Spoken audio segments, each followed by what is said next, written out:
Agora sim, gente, boa noite. Vamos iniciar nossa reunião. Francisca, você tem a palavra, pode conduzir, depois eu volto só no finalzinho. Tá bom, gente. Boa noite a todos. Né? Então, bem-vindos a mais uma reunião nossa aqui do Paulo de Tarso. Eu vou começar com a mensagem que é do livro Busca e Acharás, do Espírito Emmanuel, e psicografia do Chico, né? Então, chama-se Depois Entenderás. Paciência na vida é a força que te guarda. Ninguém serve ou se educa sem saber suportar. A dor que te acompanha é o buril que te apura. O amor de sacrifício é o degrau que te eleva. Deus age em toda parte, construindo o melhor. Serve com paciência, depois entenderás. Né? Eu gostei dessa mensagem porque nesse momento que a gente está vivendo de tanta confusão, né? Para a gente guardar essa paciência, a serenidade, em algum momento vamos ter a compreensão plena, né, do porquê as coisas ocorrem, né, e o quanto que isso ajudou no crescimento de todos, né, tanto individual quanto do conjunto, quanto da sociedade. Bom, vamos então elevar o nosso pensamento, nos dirigir a Deus. Vou fazer a prece de abertura. Deus, nosso Pai, Jesus, mestre e amigo, nos sustente, Senhor, nessa noite de estudo, para que possamos nos educar no bem, nos fortalecer diante dos desafios, caminhar com serenidade, perseverança e seguindo o seu exemplo sempre, Senhor. Muito obrigada, Jesus. Graças a Deus. Bom, então o estudo hoje é uma pequena reflexão sobre alguns conflitos, né? Conflitos da alma e necessidade de encontro. Na verdade, esse encontro de nós, enquanto criatura, né? Com Deus, com o sentido maior da vida. Né?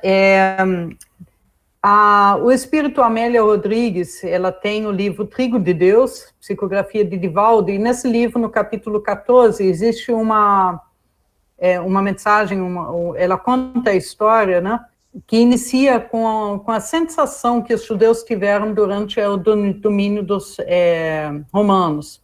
E essa mensagem capítulo 14, chama Paciência de Jesus. Então, eu só peguei aqui a parte inicial para usar como início da nossa reflexão. Então, conta a Amélia Rodrigues, a usurpação do poder político abrir espaço para as arbitrariedades e abusos de toda ordem. A famigerada águia romana sobrevoava os cadáveres dos povos dominados, esprairando o ceticismo e o horror por onde se encontrava. Os ideais de nobreza humana haviam cedido lugar aos ignóbeis conluios do crime com a insídia, e o povo, como só ia acontecer em circunstâncias equivalentes, entregara-se à lassidão, à suspeita contumaz, ao abandono de si mesmo. Então, Amélia aqui, ela relata um pouco esses conflitos, né, que as pessoas da época viviam diante, né, da dominação romana e diante das injustiças, né, que essa dominação trazia com ela, né, e como, de certa forma, a sensibilidade das pessoas, a solidariedade foi se perdendo, foi-se, de alguma forma, um pouco embrutecendo. Né? Então, quando ela disse aqui que as pessoas, o povo se entregar à lassidão, né, ao abandono de si mesmo, tipo assim, deixa, né, essa sensação de impotência, e que não tem como reagir diante dessa injustiça toda, né, e aí se entregam, né, e meio que se abandonam, né, ou até vão se juntando, né, nas coisas erradas, né, então, de certa forma, mostrando até a sua própria face mais cruel ou mais brutal, que até então não se evidenciava tanto. Essa mensagem, ela é só o início, onde depois ela vai desenvolver como mesmo nesses momentos de grandes conflitos, de grandes incertezas e de grandes injustiças, né, Jesus está trabalhando e como ele é paciente, né, com o desenvolvimento do espírito, com o amadurecimento das pessoas, com o amadurecimento dos espíritos que estão ali em uma fase de aprendizado. Por isso que essa mensagem é chamada A Paciência de Jesus, que ela depois vai desenvolver esse ponto.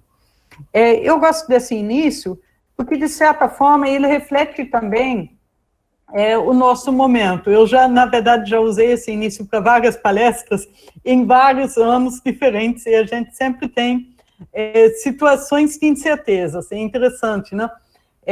Seja uma calamidade, seja quando teve lá em 2002, 2003 o tsunami, seja agora a gente com a nossa pandemia, né? Então com o coronavírus, mas é difícil a gente ter algum ano onde não tivesse um momento de incertezas ou de que a gente veja a violência, né? Ou veja de alguma forma esse momento de maior angústia que a sociedade passa. Então, o nosso mundo, ele ainda é um mundo de provas e expiações, ele ainda é um mundo onde nós temos muita desigualdade, né, e muitos conflitos. E também, então, muitas incertezas sobre como que essa vida vai continuar, será que isso, né, vai se resolver, será que não vai resolver, será que realmente vale até a pena continuar, né? Até estamos em setembro, né? Então tem a campanha Setembro Amarelo de prevenção ao suicídio, né? E existe também uma preocupação muito grande com a saúde mental, principalmente de quem está trabalhando agora na área da saúde, né? Então, em vários países foi observado a estafa e até um aumento de depressão e tendência suicida e até do suicídio entre as equipes, né, que trabalharam no atendimento aos doentes com coronavírus, porque justamente diante de tanta demanda, né, às vezes a pessoa pensa, poxa, como é que pode, né, a gente ter tantas perdas, ter tanto conhecimento de repente, até tanta ciência, né, e mesmo assim está impotente, né, diante, no caso agora, de uma doença, diante de um vírus, né, então, de certa forma ali, nessa luta que impacta a vida das pessoas. Existem também outras fontes óbvias que causam incertezas ou que causam angústias, né? Então, por exemplo, o cumprimento de alguns padrões, né? Então, às vezes, a gente vai se comparando a outras pessoas ou a outros ideais, né? Vê lá pessoas que estão agora na quarentena produzindo 1000 coisas, e aí a gente está, de repente, sem todo aquele ânimo, mas acha que deve render quanto o outro, né? Então, essa ideia de comparações, né? É muito comum também as pessoas verem, de repente, principalmente mais jovens, né? Às vezes verem aquelas ideias no Instagram, no Facebook e tal, né? Do pessoal que tem lá o copo perfeito, ou que tem certos bens de consumo, e aí acha que tem que alcançar aquilo, né? Que aquilo deve ser daquele jeito, né? Então, essas exigências que a pessoa é sujeita a ser, tanto por ela se cobrar, quanto, de repente, até por outros, né? E tudo isso, então, vai e gera essa sensação de incerteza e também, às vezes, uma crise em conciliar. Como é que a gente vai conciliar a atualidade, né, a nossa situação enquanto ser vivente aqui sobre a Terra, né, enquanto seres encarnados com necessidades físicas, inserido dentro da sociedade, né, com cobranças da sociedade e com tarefas e atribuições, com também essa visão espiritual e com a espiritualidade, né, e muitas vezes, então, as pessoas até se perdem um pouco, e isso gera mais angústia, né. Tem um termo em inglês que se chama rat race, né, que é a corrida dos ratos, né, que trata um pouco essa visão que agora até, eu acho que deu uma parada na pandemia, né, mas que antes estava bem presente, e essa perseguição pela felicidade, né? Então, todo mundo quer ser feliz, isso é um instinto humano, Deus nos criou para a evolução e para a felicidade também, né? Mas que tipo de felicidade? Esse é o grande ponto. Então, nessa corrida de ratos, né? As pessoas, elas seguem, então, a felicidade através das coisas, né? Então, trabalhe mais, né? Compre mais coisas, ganhe mais dinheiro, né? E assim vai seguindo, né? Então, trabalhar, ganhar dinheiro, comprar coisa, e ali, como se ali, de repente, naquelas coisas, ou naquelas coisas que se faça, muito, viajar muito, ou, sei lá, namorar muito, ou qualquer coisa, né? Como se aquilo por si fosse trazer, de repente, felicidade, realização pessoal, né? Tem até essa questão, a busca da realização pessoal, e às vezes, bom, o que significa isso? Né? O que significa essa realização pessoal? O que significa ter sucesso na vida, né? Então, essas são questões que, às vezes, levam a uma certa incerteza e até uma angústia, né, em algumas pessoas. Né? Então, Nigel Marshall aqui tem uma frase que eu achei interessante, né? Então, muitas pessoas trabalham por longas e difíceis horas, em empregos que não gostam, para comprar coisas que não precisam, para impressionar pessoas que não gostam, né? Mas que, de repente, acham que deveriam ter, porque, sei lá, né, apareceu na mídia social, ou apareceu na novela, ou apareceu, de repente, alguém que acha que deve ser daquele jeito, né, querendo se encaixar nessa sociedade, ou querendo, de alguma forma, estar ali, né, igualado, por assim dizer, né, seguindo os ritos sociais. Bom, e quando a Kardec, então, pergunta qual é o objetivo da encarnação dos espíritos, né, por que, afinal, nós estamos aqui, por que a gente passa por todas essas coisas e essas situações e essas vivências, né? Então, o que os espíritos respondem? Primeiro, a lei de Deus lhes impõe a encarnação com o objetivo de fazê-los chegar à perfeição, ou seja, estamos aqui reencarnados para progredir. É um aprendizado, a reencarnação, as experiências que nós vamos vivenciando, elas nos fazem avançar, né? Rumo à perfeição, o espírito caminha, né? E com essa perfeição também vem o sentimento de felicidade, vem a harmonia, vem tudo aquilo que a gente tanto acha que procurando, ou comprando, ou fazendo alguma coisa, vai alcançar, né? E já chego lá, que não é bem assim, né? Mas a encarnação, então, ela tem o objetivo de aprimoramento do espírito. Né? Para um ser uma expiação, para o outro ser uma missão, né? Então nós podemos estar aqui nos melhorando, né? Em missão também, ajudando os outros, ou ajudando a sociedade, o meio onde estamos inseridos, e também reparando os erros do passado. Né? Então a expiação é aquele momento de reparação, de burilamento, de superação de vícios, erros do passado, né? E que muitas vezes, às vezes, o espírito ainda está ali agarrado naquele erro, né? E ali na expiação, no sofrimento, no enfrentamento da dor, ou no enfrentamento daquilo que, de repente, ele teme ou não gosta, ou que criou alguma animosidade, ele vai superando, né? Aquele mal que ele ainda abriga. Bom, e ainda a encarnação tem outro objetivo, que é dar ao espírito condições de cumprir a sua parte na criação, na obra da criação. Ou seja, ao estar reencarnado, nós aqui temos também a atribuição de trabalhar pela evolução, trabalhar pela obra da criação. Nós somos trabalhadores, né, e estamos construindo a realidade que nos cerca, né? Quão boa ou quão ruim é essa nossa sociedade que nós vivemos, depende, em última análise, das pessoas, depende de nós. Né? O que a gente faz com o meio ambiente? Depende daquilo que cada um aqui faz, depende de como ele se porta, né? Como é que ele lida com as questões ambientais, com os resíduos e tudo isso. Quão boa ou quão justa é a sociedade? Depende como as pessoas se comportam umas com as outras, não? O quanto que a gente é fraterno ou o quanto é egoísta, não? O quanto a gente é a favor de privilégios ou quanto é a favor de uma distribuição socialmente mais justa de certos benefícios ou de apoios mútuos, né? Então, o espírito encarnado, nós somos colaboradores na criação, na obra da criação.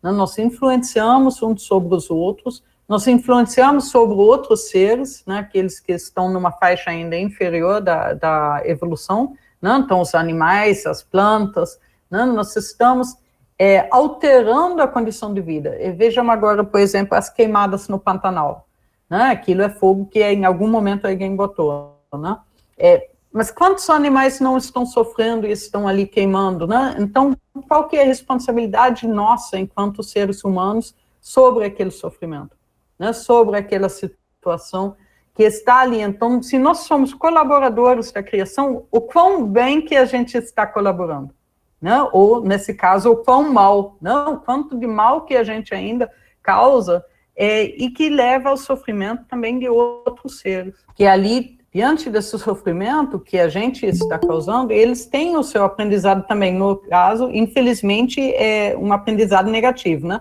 E que é de temor do ser humano, né? E ainda de agressão. Então, assim, o quanto que a gente deveria estar, na verdade, trazendo esperança, trazendo bons aprendizados para os outros, e o quão longe a gente ainda está nisso, né? Então, é um ponto a ser considerado, que vale para a nossa reflexão.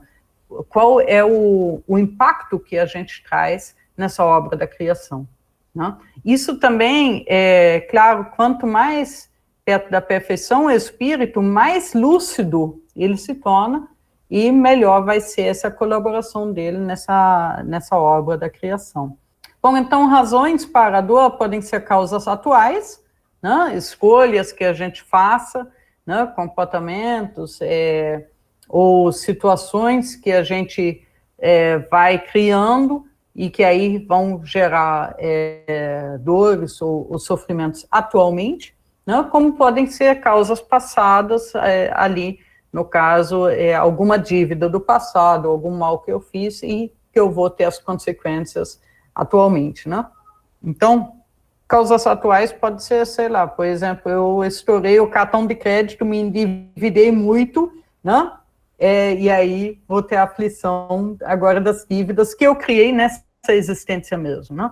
E causa passada é aquilo que a gente geralmente não tem condição de mudar, né? A gente nasce de uma dada forma, numa dada situação e vivencia aquela situação sem ter condições de opção, né? E sem poder, nesta encarnação, entender também por que justo comigo, né? Então, quando a gente tem uma visão de várias encarnações, nós vamos entender por que justo comigo, né? Mas nessa encarnação, então, como normalmente a memória se apaga das outras reencarnações, né? Então, são aquelas situações que a pessoa, de repente, não quer passar, não gostaria de passar, o que causa algum tipo de dor ou sofrimento, mas que ela vai passar, porque assim, é a vida dela, né? Nasceu daquele jeito, naquela situação. Bom, no Livro dos Espíritos, Kardec, ele nos propõe uma reflexão muito interessante no capítulo do ponto de vista, que quando ele vai debater com os espíritos sobre a questão das dores, das aflições, né? Então, e dos desafios que a vida representa, ele propõe essa reflexão do ponto de vista, né? Se a gente olhar a nossa vida e as dores, as aflições, os problemas todos, só do ponto de vista de uma encarnação, só desta, né? Só deste momento, às vezes os problemas parecem ser muito grandes, a questão parece assim, de repente desesperadora, né? Mas quando se olha do ponto de vista da espiritualidade, do ponto de vista de um ser espiritual que efetivamente nós somos, né, que tem várias e várias reencarnações, e que tem várias e várias experiências dos mais diversos tipos, naquele momento, aquela dor, né, que parece ser muito forte naquele momento, ela, de certa forma, perde a sua importância, porque ela é um momento que passa, né, que vai ser superado, que não afeta o espírito no seguinte sentido, de que não, o espírito não morre, né? Então, por mais que o organismo físico possa sofrer, ou possa até eventualmente morrer, né? O espírito sobrevive a essas coisas todas, ele se aprimora, ele aprende, ele persiste, né? Então, Allan Kardec, ele vai debatendo essa questão do ponto de vista, quando a gente olha de um ponto de vista mais alto, né, de um ponto de vista espiritual, né, qualquer dor, qualquer desafio, continua sendo um desafio, mas ele não tem mais aquela coisa absoluta, né, como se fosse algo que é o fim do mundo, eu não vou superar, né, mas muito pelo contrário, né, você percebe que Deus, ele não dá às pessoas tarefas ou atribuições ou dores que elas não consigam superar, o que não consigam sobrepor, né, com as quais elas não consigam sair delas mais fortes, mesmo que fisicamente possa não parecer, né, mas o espírito, ele a tudo persiste, ele a tudo sobrevive, né? Então, essa visão do ponto de vista que é interessante diante desses momentos todos, né? Então, às vezes, uma pessoa, por exemplo, pode achar que aquele momento é tão grave, é tão difícil, né? E se a gente respirar fundo e espera um pouco, muitas vezes aquela dor passa, não, ela se abranda, ou até, de certa forma, a gente se acostuma um pouco, né? Como foi mais difícil a quarentena no início, eu, pessoalmente, eu já estou bastante impaciente até, mas no início eu achava muito pior do que agora, né? Então, e quantos meses que a gente já está em isolamento social, né? Então, assim, as pessoas vão criando adaptações, vão criando novas ferramentas diante de uma situação. Às vezes a gente tem que ter um pouco de paciência, um pouco de calma, né, diante das situações, para poder suportar ela, para poder andar adiante, né? E é justamente isso que Kardec também debate nesse capítulo, né? O Dalai Lama, ele tem uma frase que diz assim: espiritualidade é aquilo que produz no ser humano uma mudança interior. Essa visão, do ponto de vista espiritual, né, a espiritualidade, essa vivência, né, da experiência espiritual, né, ela acaba trazendo nas pessoas uma mudança interior nessa forma de encarar a vida, que é justamente isso que Kardec coloca ali no ponto de vista.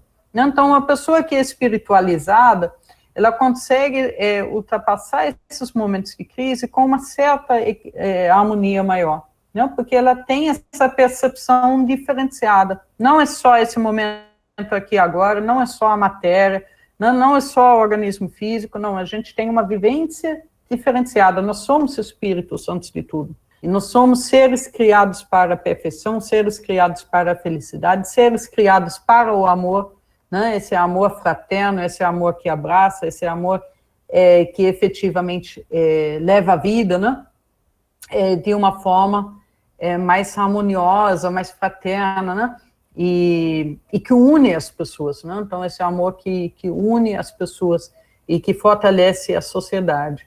Né? Então, quando o Dalai Lama coloca a espiritualidade, ela produz essa mudança interior nas pessoas, que então vai se manifestando através de uma vivência mais harmoniosa. E as religiões cristãs, elas vêm trazer justamente esse ensinamento, né?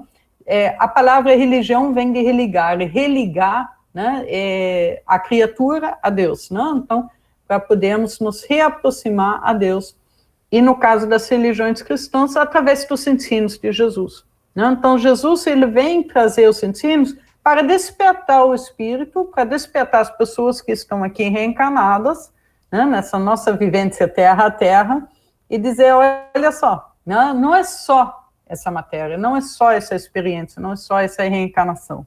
Existem muito mais coisas, né? E diante desses momentos de crise, diante das aflições, a vida é muito mais do que esse momento, do que essa reencarnação, né? Ou do que essa experiência, que nesse momento pode ser agradável ou desagradável, né? Mas que vai passar, né? Que vai passar e que se transcende. Então, novamente, o Dalai Lama, né?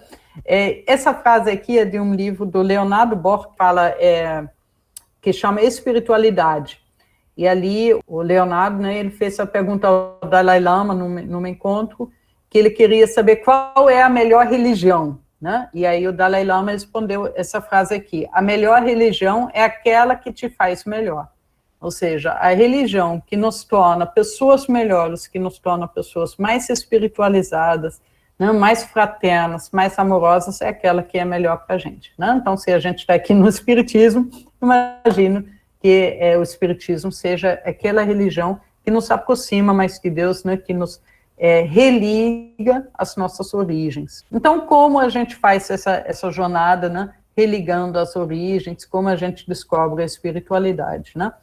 Nós conversamos bastante sobre isso no Centro Espírita, né, que é a reforma íntima, que é se conhecer, né? Se conhecer, se descobrir, refletir sobre as nossas tendências, sobre as nossas vivências, sobre os nossos sentimentos. Então, às vezes, podem ser sentimentos de raiva, sentimento de angústia. Não? Por que esse sentimento está acontecendo? Não? O que é aquilo? Qual que é a causa da angústia? Ou qual que é a causa da desesperança que às vezes se instala?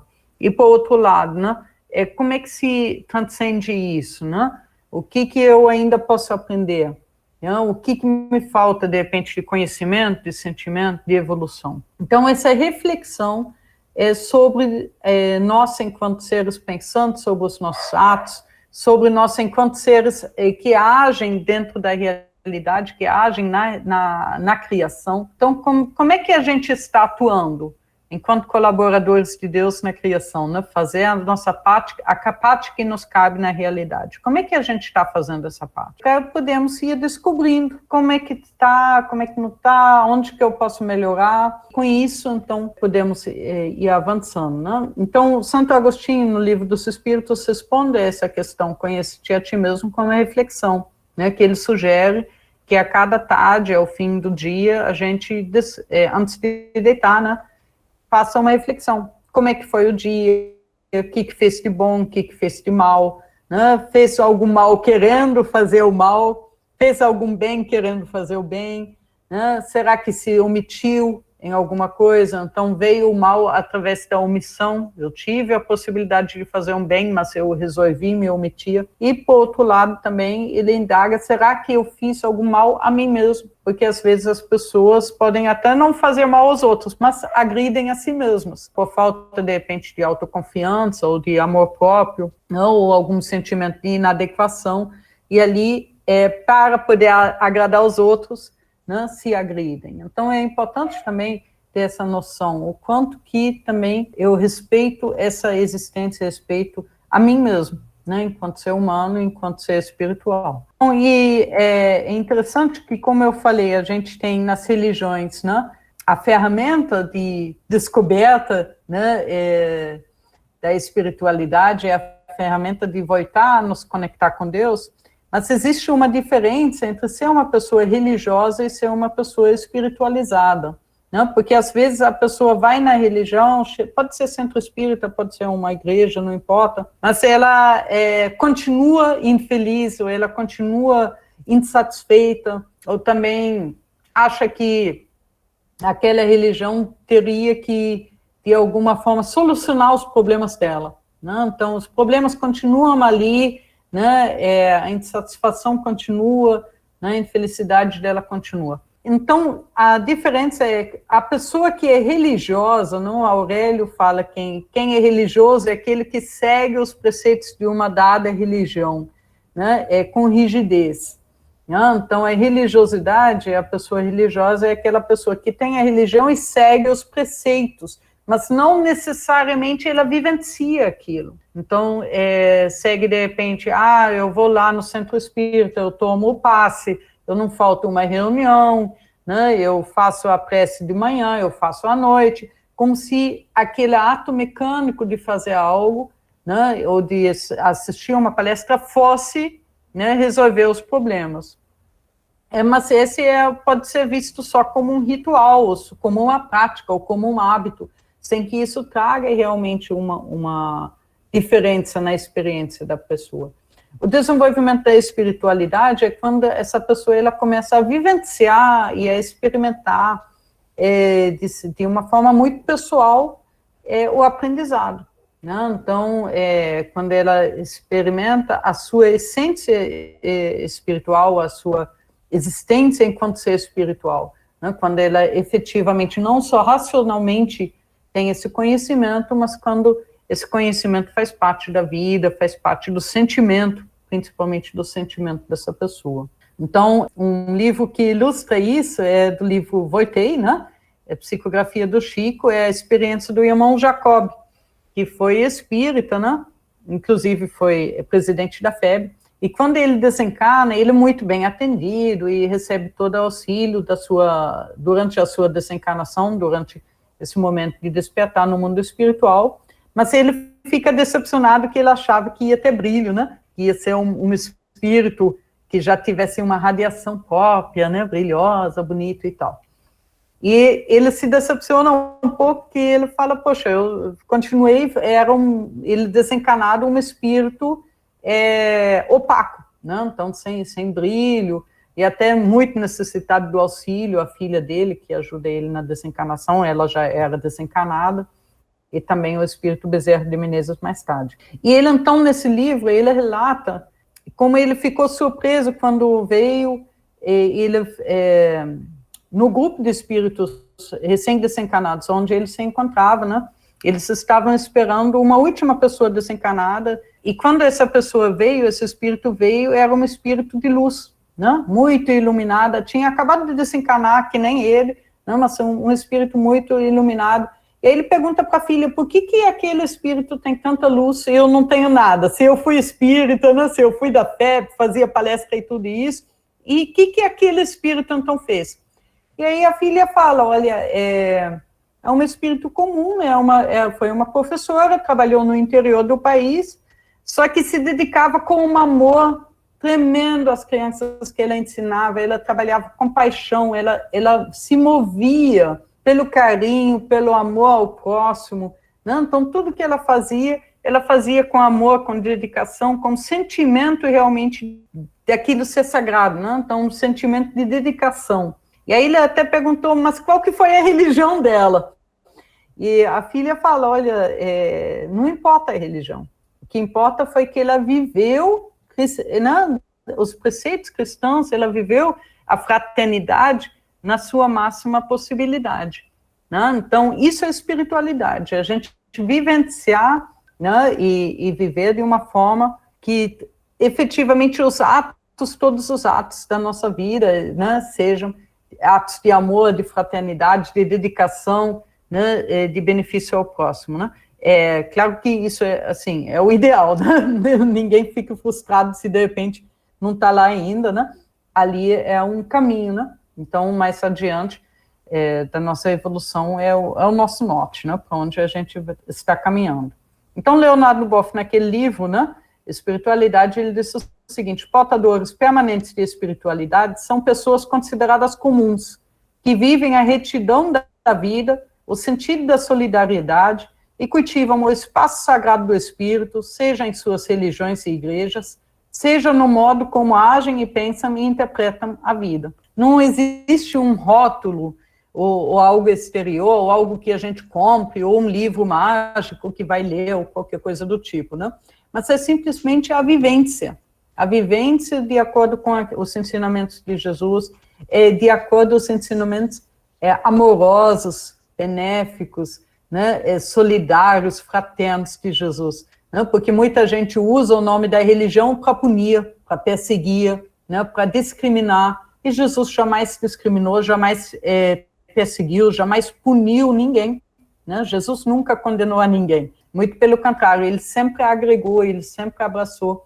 Então, essa vivência de solidariedade, né, de interpretação até benéfica da vida, mesmo diante das dificuldades, né, essa postura de vida de que, olha, Deus é o Criador, Ele que fez tudo aquilo que existe, Ele sabe de todas as coisas, essa confiança na assistência de Deus, né, sem deixar de fazer a parte que nos cabe também, né, mas essa confiança, Criador, de que se eu faço a parte que me cabe, e mesmo assim algo dá errado no nosso entender, enquanto ser aqui limitado, né, nessa encarnação, é porque às vezes não tinha como fugir daquele mal, não tinha como fugir daquela dor. É uma experiência, é um aprendizado, é um momento que de repente pode doer, mas que vai passar também, né, e que vai deixar um aprendizado para o espírito. Bom, e ali é interessante qual que é a nossa percepção de Deus, né?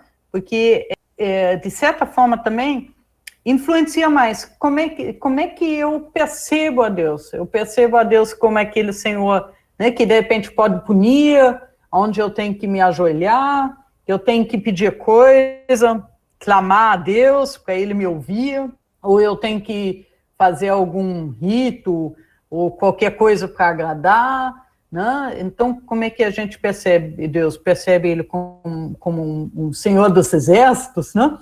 como um juiz, como alguém que vai me avaliar, ou que vai me punir de repente. Percebe a Deus como um pai, como alguém que ampara, que guia e que é presente, como aquela força criadora, né, e que estabelece todas essas coisas, e tudo isso, de certa forma, né, são facetas. Mas o mais bonito, eu acho que e isso é pessoal, né, cada um tem a sua percepção,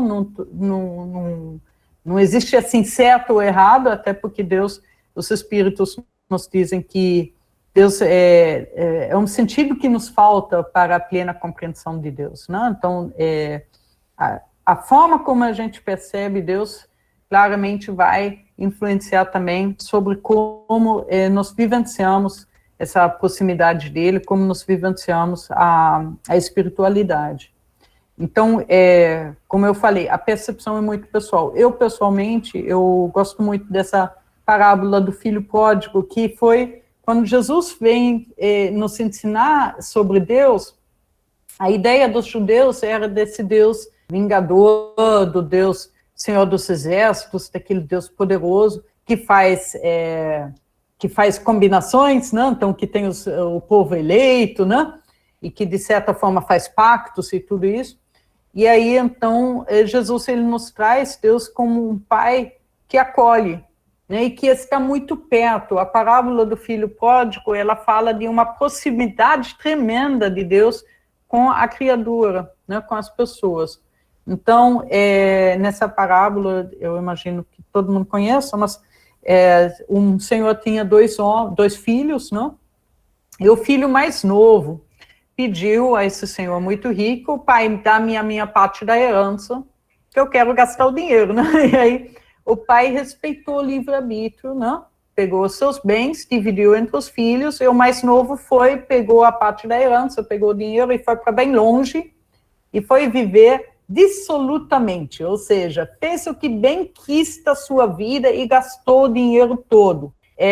E ali, então, após viver dissolutamente, veio sobre a região que esse filho mais novo estava uma grande fome, uma grande necessidade. Esse jovem, então, agora sem dinheiro, foi trabalhar apacetando porcos, não? Ou seja, foi trabalhar na lida com porcos, passava necessidade, passava fome, invejava a comida dos porcos, e ali no meio do sofrimento ele se lembra do pai, né, e fala: olha, vou retornar para casa, vou retornar porque meu pai tem muitos bens ainda, né, e talvez, se ele não me aceitar como filho, que eu seja pelo menos um dos menores dos servos. Ele então pensa consigo: vou retornar e vou dizer: pai, pequei contra ti, pequei contra os céus, né, mas me aceite como um dos menores dos teus servos. Esse jovem então se coloca a voltar para casa.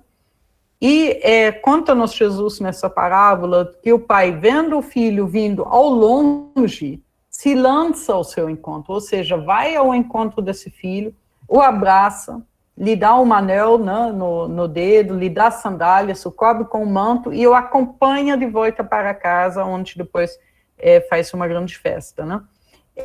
O bonito dessa parábola é esse acolhimento paterno, né? Deus, obviamente, não tem sexo, não, mas na parábola Jesus colocou nessa figura paterna. Então, esse acolhimento, esse abraçar, esse jornadear junto, caminhar junto, né? Então, e outro ponto importante, o respeito do livre-arbítrio. Deus nos dá o livre-arbítrio. Então, quando o filho jovem, né, ele pede a sua parte nos bens, né, o pai dá, ele deixa, quer ir, quer viver a sua vida, né? Então, esse jovem, ele teve a sua possibilidade, ele teve o seu livre-arbítrio respeitado de ir, de fazer o que bem entendesse. Ele teve depois também as consequências, né? Que todas as vezes que a gente se afasta de Deus, existem também consequências quando a gente vive dissolutamente, né? Então, vive só dos bens materiais, ou vive só, né, para satisfação ali da matéria, né? Então, existem claramente consequências, até porque esta não é a nossa natureza íntima. A matéria é uma experiência, mas nós não somos a matéria, nós somos seres espirituais. né? Então, se prender demais nessa experiência material, como esse filho jovem fez, né? Então, acaba acarretando em algum momento dores, porque essa experiência termina, né? Ele gastou os bens e os bens terminaram, né? Então, essa experiência nessa matéria, nessa existência daquela forma, ela acaba se gastando. E quando ele retornou, então, ele é extremamente bem recebido, ele é amparado, e não encara julgamentos, né? A não ser do irmão mais velho, que fica ali enciumado, que é toda uma outra parte da parábola, né? Mas, então, essa ideia, ou essa visão de Deus, que além de criador, além de ser soberano e que nos deu a vida e que cria todas essas instâncias e a tudo aquilo que existe, né, mas como um criador que ama, né, que está presente e que tem ali, nesse amor imenso, um amor que ampara, né, que acolhe, que respeita o livre-arbítrio das pessoas, que respeita o livre-arbítrio das suas criaturas, mas que está presente na hora da dor, que está presente na hora do retorno, né? Esse é um ensino fantástico que Jesus nos trouxe, né? Então, essa presença universal de Deus, que é Pai Nosso, né, que está nos céus, não no sentido de céus ao longe, mas nos céus fora da matéria, então, vamos ser espiritual, né, imaterial. E os Kardec, quando ele pergunta no Livro dos Espíritos, será que Deus não é muito grande e nós muito pequenos, né, a Deus se ocupar de cada pessoa?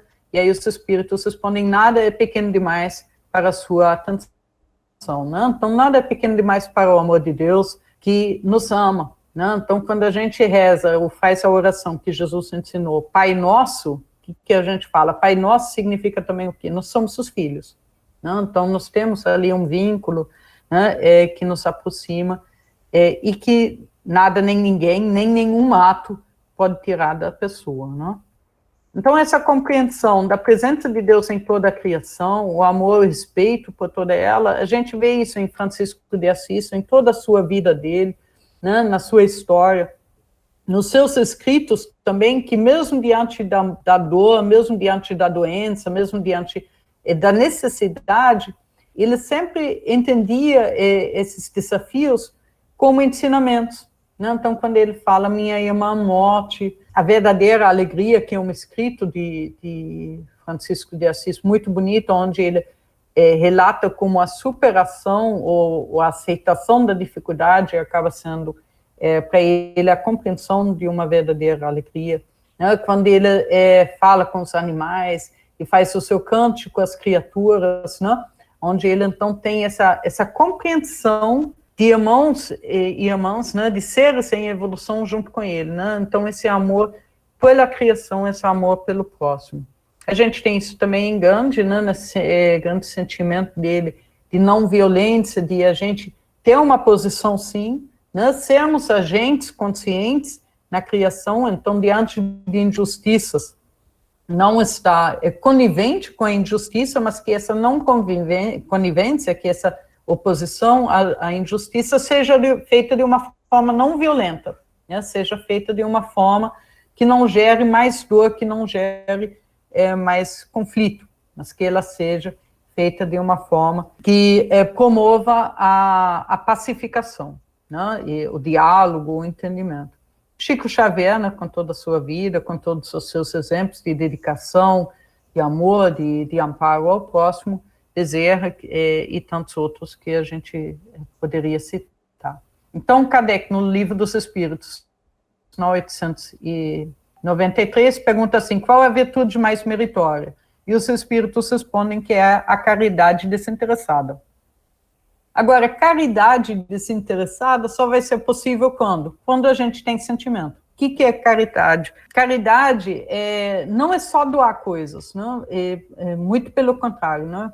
Caridade é essa origem da palavra, né? Aqui também vem do coração, códio, de cordial também. Então, assim, é quando existe sentimento, quando a gente começa a efetivamente se importar com os outros, quando a gente entende nos outros, entende naqueles todos, na realidade que nos cerca, né? Que ali também são colegas, são amigos, são irmãs de jornada, né, com os quais a gente evolui. Né? Então, quando a caridade, quando a ajuda mútua, ela é feita sem esperar troca, sem esperar que o outro reconheça, que ele me agradeça, que de alguma forma aquele ato vá trazer algum benefício para mim, não. A caridade desinteressada é aquela que é feita por amor, né? Por sentimento de fraternidade, por sentimento de que é o correto a ser feito, né? Sem esperar nada em troca. E nós temos, né, então, em Jesus, o modelo e guia da humanidade em toda a sua vida, em todos os seus exemplos. Né? Então, Jesus trabalhou, né, não tem uma parte do evangelho de que ele fosse assim, um preguiçoso que não fizesse coisa nenhuma, né? Ele aprendeu um ofício com o pai de carpinteiro, né? Então, ele trabalhou a sua existência, ele viveu junto aos simples trabalhadores, né? Não recusou a presença de ninguém, não fez assim, não, eu não me misturo com esse, não me misturo com ele, muito pelo contrário, né, ele foi agregando as pessoas e foi conversando com elas, manteve a amizade com Marta e Maria de Magdala também. Por que eu estou citando isso aqui? Porque na época, um homem solteiro ter amizade com mulheres era um escândalo, né? Era uma coisa assim, como é que pode? Né? Aliás, não pode, não, homem solteiro ter amizade com mulheres é impossível. Né? Até hoje a gente tem pessoas que dizem isso, né?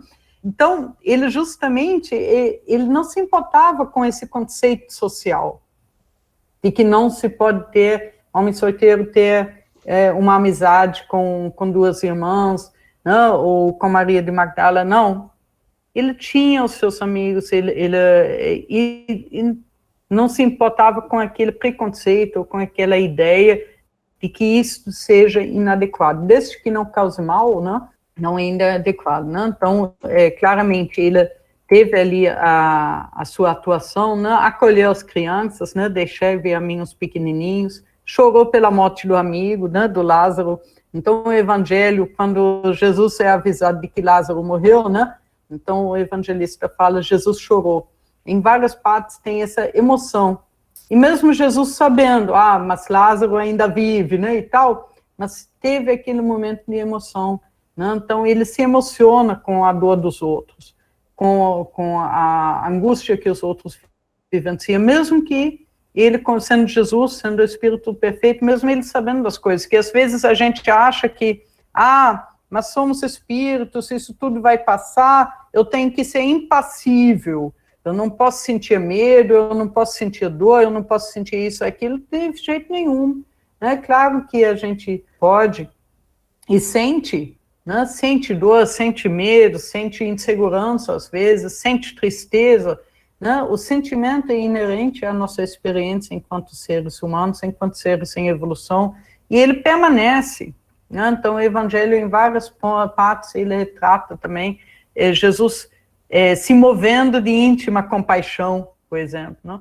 Então, existem e fazem parte dos sentimentos, e eles vão se apurando, né? Então, ninguém precisa, por exemplo, renegar os seus sentimentos numa ideia de, espírito perfeito, espírito evoluído não sente, muito pelo contrário. Então, sente, ama, né? E as pessoas sentem, amam, às vezes a gente também tem tristeza, né? Então, a questão não é sentir, de repente, um dia tristeza, ou sentir angústia ou mágoa, ou até estar ofendido, né, dependendo da situação. A questão é como a gente vai lidar com esse sentimento mais adiante. Né? Eu vou carregar essa mágoa, vou me afundar por causa dessa mágoa, ou eu vou sentir a mágoa, né, esperar ela passar e depois refletir sobre esse sentimento, e de repente até aprender com essa mágoa algo sobre mim, ou algo sobre o meu comportamento, né? E talvez até aprender com esse fato que gerou esse sentimento de mágoa.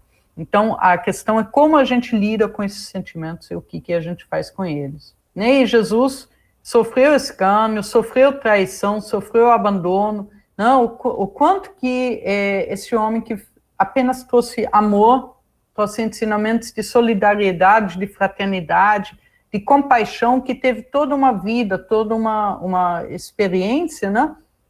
amorosa, de ensinamentos de fraternidade efetiva, né? E o quanto que ele, no final da sua missão, sofreu, e mesmo assim ainda manteve o amor aos outros, né? Ainda assim manteve a confiança, né? E manteve a confiança em Deus. Né? Então, em nenhum momento falou ali, né? Isso não vale a pena, isso acabou, né? Então, ele segue confiando, né? E presente. Né? E nos mostra, então, no final, a imortalidade, colocando a vida espiritual acima da material. Né? Então, quando Jesus reaparece, né, depois e se mostra aos seus discípulos, né, ele torna ali patente, olha, essa experiência física, ele é passageira. Né? O espírito, ele continua, e acima de tudo, somos seres espirituais, somos eternos, né? Somos amparados, amados por Deus, que nos sustenta a todos. Né? Então, esses ensinos de Jesus, eles nos acalentam, eles nos ajudam a caminhar, né, nos fortalecem, então, também nessas nossas crises ou nesses nossos momentos de dor que vamos enfrentando. Então, gente, era essa a nossa palestra para hoje, né, e vamos para a nossa conversa. Muito obrigada. Obrigado, Francisca. Se alguém quiser comentar, se alguém tiver alguma observação para fazer, a Francisca fez um estudo tão completo. Eu achei bacana, Fran, o passeio que você fez pelos capítulos do Evangelho, né? Pontos que trazem, né, entendimento exatamente para esse momento que a gente está enfrentando e para essa jornada, para essa caminhada em volta aí da... Isso é muito interessante. Falei quase 1 hora, eu não vi o relógio. Desculpa. A gente já está bem em cima da hora, dá tempo para um outro comentário só. Silvia quer falar. Especial estudo, hein? E eu fiquei muito feliz de ver a Maria Luísa com a gente aqui essa noite. É verdade. Maria Luísa, a Laís esteve também presente um tempo, agora não está mais. Uma coisa boa da pandemia, né? Você vê. A Maria Luísa está virtualmente presente, estou me sentindo aqui pertinho dela. Fran, muito especial o seu estudo, gostei demais, viu? Algum comentário, pessoal? Muito obrigada. Então, semana que vem é o Vinícius, que faz o estudo, e eu agradeço a vocês todos, vamos divulgar. Na terça-feira, a gente já coloca a palestra da Fran editadinha lá no canal do Paulo de Tarso no YouTube. Visitem, divulguem, né? Porque a gente faz um esforço para manter o canal funcionando exatamente para a doutrina aí, quando a gente não pode se reunir, porque eu estava vendo hoje no telejornal até as comemorações lá da catedral, lá da Basílica de Aparecida, Francisca, vão ser todas virtuais, não vai ter nada presencial. É um risco muito grande da gente abrir agora. Nós tivemos 17 pessoas presentes na reunião de hoje. Então, por enquanto, gente, vamos segurar um pouquinho ainda nas atividades em casa, nas atividades virtuais, porque o risco ainda é muito grande, né? A nossa sensação de insegurança vai ser grande, principalmente se alguém adoecer. Pode não ter sido nem lá no Paulo de Tarso. Pode até nem ter pego a enfermidade lá no Paulo de Tarso, mas e a incerteza, e a dúvida, né? Então é melhor a gente não arriscar. Já fica desesperado, né? Tá ok? Então a gente agradece muito. Aproveitar que a Maria Luísa está aí, ela faz a prece de encerramento para a gente. Antes de mais nada, quero agradecer imensamente e dizer que vocês são uma família maravilhosa. Peço a Deus, nesta hora, neste momento, vamos mentalizar a figura de Jesus. Muito obrigado por esse estudo, possibilidade de aprimoramento. Quero gratidão, Jesus, gratidão a vós, pelos seus ensinamentos, por esse amparo que tem nos dado nesse momento tão difícil. Quero agradecer os ensinamentos de hoje. Fiquem com Deus. Muito obrigado. Boa noite a todos. Tchau, gente. Boa noite. A gente se vê. Beijão para todo mundo e se cuidem. Se cuidem. Boa noite. Boa noite. Obrigada, Fran.